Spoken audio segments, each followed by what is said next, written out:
Okay, we have a TNS tanong and sagot question from one of our viewers at Chico Al-Azhar. Al-Azhar. Can Coach Pido bring the never say die attitude to Global Port? Yes or no? Possible. But I think kailangan din yung group of players na meron siya would also have the same attitude. Hindi mo palaban yung Global Port? The current, although sabi, meron siyang green light to change. Oo, diba? So, I don't know. He needs to have this certain special group of people. Yeah, kasi I guess hindi niya magagawa yung mga Pido things kung yung lineup niya hindi pang Pido. Tama ba yun? Does that make sense? Yeah, totally. Siyempre, parang kay Coach Cheng. Handpick niya yung mga players niya, kaya naman yung character niya. Tama. Kung ng players. But ano ba kailangan sa isang Pido na PBA player, hindi UA, PBA player? Triple piece pa rin. Which is? Palaban, puso, Pido. Hindi ko pa rin alam hanggang ngayon na isang Pido. Oo nga, ano talaga? Kasi yung dalawa, tama. Okay, Charles, sa pagbabalik ni Coach Pido sa PBA, parang gusto ko mag-courtside reporter na lang ulit. Sarap yata makinig sa mga huddle niya. Diba? Pag Global Port trainer side, masaya siguro. Ay, pag ganun I'll stay away from the court as far as possible. Kasi pwede maging explosive Ako, I wanna be in the middle. Ay, ako, wow. Grabe. Kailangan na evacuation plan yan. Pido tsaka Coach That's gonna be awesome. Can Coach Pido,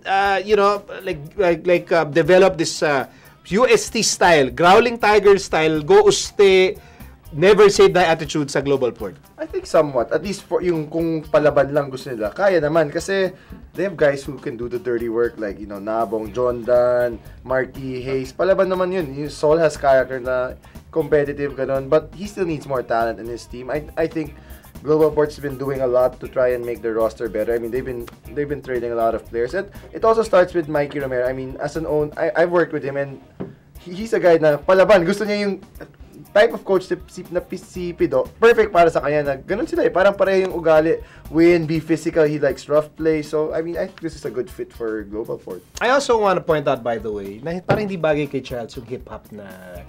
No, I'm just celebrating. Super Bowl today.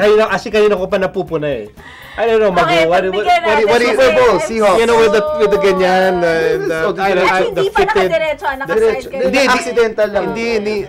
Ano ba? Kasi walang ilang pagka so kailangan talaga Hindi ko alam, nagkataon lang accident. Kasi I cannot imagine Charles as sort of like a hip-hop. With a baggy shirt today. Oo nga, with the Ito lang kasi NFL jersey ko. So, ito lang for the benefit of our viewers, ito lang hip-hop cap, which very nice, camo. Football jersey. Okay? Fine with the jeans, that's okay. Medyo daddy jeans, pero okay lang. Pero espadrilles. Espadrilles. Pwede ko bang tanggalin yung TV? Try mo. Double Ito pala. Si Miyaka, bakit ako lang? Si Miyaka siya pala ang nakikita ko na rapper style, 3/4 of the way, sabay espadrilles. Alam ko kasi may TV Si Miyaka na lang. Na may stripes pa, yung espadrilles. Si Miyaka na lang pag inintay. Alam mo, hindi ka po pwede kay Pido pag ganyan ka. Oo nga. Hindi ka po pwede kay Coach Pido. Parang hindi palaban Hindi ako bagay. Mabalik tayo kay Coach. Okay, so, ako na medyo may mga nababalitaan ako. Kasi nga, sabi, meron siyang green light to change the lineup.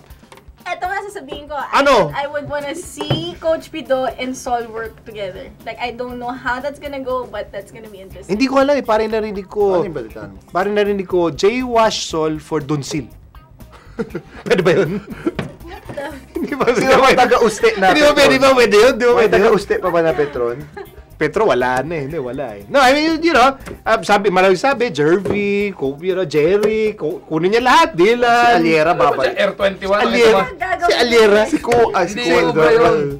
That experiment has been proven. Yung F21 Lasal, walang napupuntahan. It's not gonna work. Si Ababu. Hey, who would want to see Dylan? Dylan in Global Port. Ako na, I want to see Dylan in Global Port. Okay, so yes or no lang. Will Global Port be a never say die team? They have the tools. Yes or no? Siguro. I don't see it happening in the near future. Okay, process. It's gonna take some time, pero he's got the tools. Nakita mo yung performance ng Global Port nung nawala si Jay Washington, how everybody else stepped up their games. He's got the tools, may mga palaban doon. Process. Give them a few Few minutes? A few minutes. Pwede rin. lang. Pwede. Few minutes. Pwede. Baka at the 9-minute mark of the first quarter, the very first game. Hindi, baka by the time i-upload natin to, tapos na yung process. Na-rebuild na sila. Di, baka may trade na, malay mo, di ba? Mag-rebuild pa sila. May kilala ka ba hip-hop na espadrilles? Na may stripes. Wala akong sapatos kasi. Si Miyaka na lang ba? Ganda na sapatos Patanggalin ko niya. yung TV para lang makita nila yung inside lang ni Charles. Inside lang ni Charles.